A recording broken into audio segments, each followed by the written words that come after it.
Mari belajar sejarah. Dalam unit ini, kita akan belajar berkaitan tentang pengenalan ilmu sejarah. Apakah yang dimaksudkan dengan sejarah? Sejarah bermaksud peristiwa yang benar-benar berlaku pada masa lalu. Ahli sejarah ataupun sejarawan telah memberikan pendapat masing-masing berkaitan maksud sejarah. Menurut Herodotus, seorang sejarawan dalam tamadun Yunani Greek, bahawa sejarah merupakan penceritaan tentang tindakan manusia dan sebab-sebab mereka melakukannya. Seterusnya, sejarawan Islam Ibnu Khaldun berpendapat sejarah bermaksud membicarakan peradaban manusia dan perubahan yang berlaku. Selain itu, sejarawan yang bernama E.H. Carr pula berpendapat sejarah ialah satu proses interaksi antara masa kini dengan masa lampau. Menurut sejarawan Malaysia, iaitu Profesor Emeritus Tan Sri Dr. Koh Kek Kim, sejarah merujuk peristiwa yang pernah atau sudah berlaku.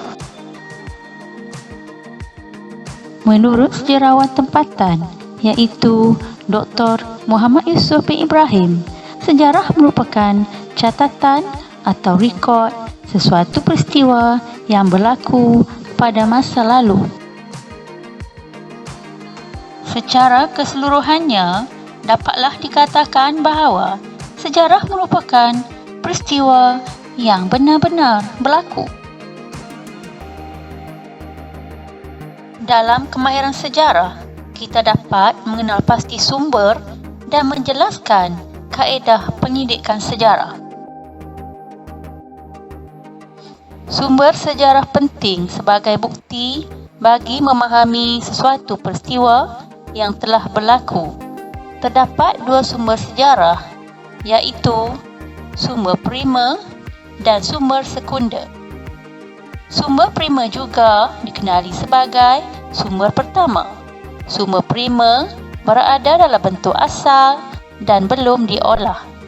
Sumber sekunder ialah penulisan yang dihasilkan daripada sumber asal. Contoh sumber primer ialah fosil. Fosil ialah tinggalan tumbuhan atau haiwan yang terawet. Contoh sumber primer yang seterusnya ialah artifak. Artifak ialah hasil ciptaan manusia seperti alat batu, tembikar, senjata dan duit syilik.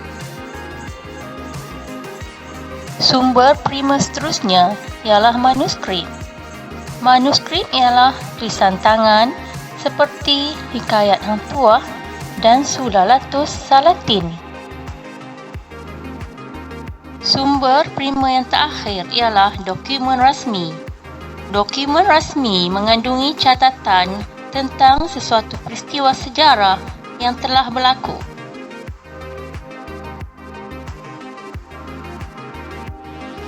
Sumber sejarah kedua ialah sumber sekunder. Contohnya, buku, majalah, akhbar dan risalah. Kaedah penyidikan sejarah merupakan penyidikan sejarah yang dilakukan untuk membuktikan peristiwa sejarah yang telah berlaku. Terdapat 3 kaedah yang boleh digunakan untuk mendapatkan maklumat sejarah, iaitu kaedah arkeologi, kaedah lisan dan kaedah bertulis. Kaedah penyidikan sejarah pertama ialah kaedah arkeologi. Kaedah arkeologi merupakan proses mendapatkan maklumat daripada bahan tinggalan sejarah. Contohnya, arkeologi Lembah Bujang dan Perak Man.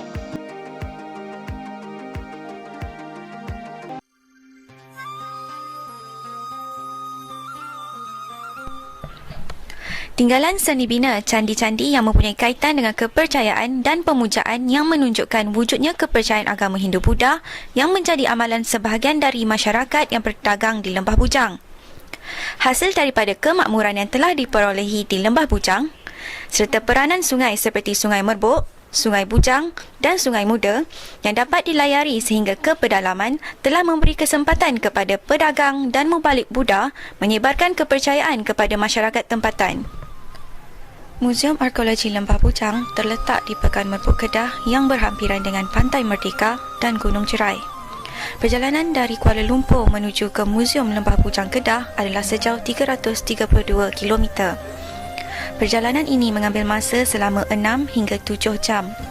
Bermula dengan melalui Lebuh Raya Utara Selatan dan kemudian keluar melalui Plaza Tol Sungai Petani Utara atau Selatan.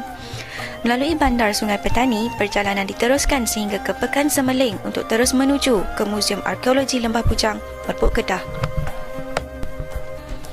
Muzium Arkeologi Lembah Bujang merupakan satu-satunya muzium di Malaysia yang mempamerkan koleksi arkeologi bagi membuktikan kewujudan pusat perdagangan antarabangsa dan perkembangan agama Hindu-Buddha di Asia Tenggara kurun ke-3 Masihi hingga ke-12 Masihi. Bahan-bahan pameran yang terdapat di Muzium Arkeologi Lembah Bujang merupakan bahan-bahan artifak yang telah dijumpai di tapak-tapak candi ketika proses ekskavasi. Artifak-artifak ini telah dipindahkan dari tapak asal dan disimpan di muzium bagi penjagaan yang lebih rapi dan selamat. Antara artifak yang telah dijumpai oleh para ahli arkeologi adalah patung Buddha terakota, kendi dan cembul yang diperbuat daripada tanah liat, arca kala yang terdapat di bahagian atas pintu candi yang dipahat untuk mengusir roh jahat, Ganesha tanpa kepala, manik-manik sebagai peripih, pelapik tiang candi, manik, duit shilling dan batu kristal. Batu bersurat Buddha Gupta bertulisan Pallava dan bahasa Sanskrit. Artifak daripada batu lintel yang diukir dengan motif bunga teratai dan piramid.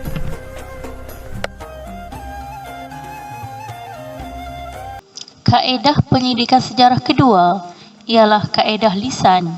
Kaedah lisan merupakan proses mendapatkan maklumat melalui temu bual. Individu yang ditemu bual dikenali sebagai orang sumber. Kaedah penyelidikan sejarah ketiga ialah kaedah bertulis. Kaedah bertulis merupakan proses mendapatkan maklumat daripada tulisan dan lakaran. Maklumat ini diperoleh daripada dinding gua, kayu, batu dan bahan bercetak. Contohnya, lukisan pada dinding gua Tambun Perak.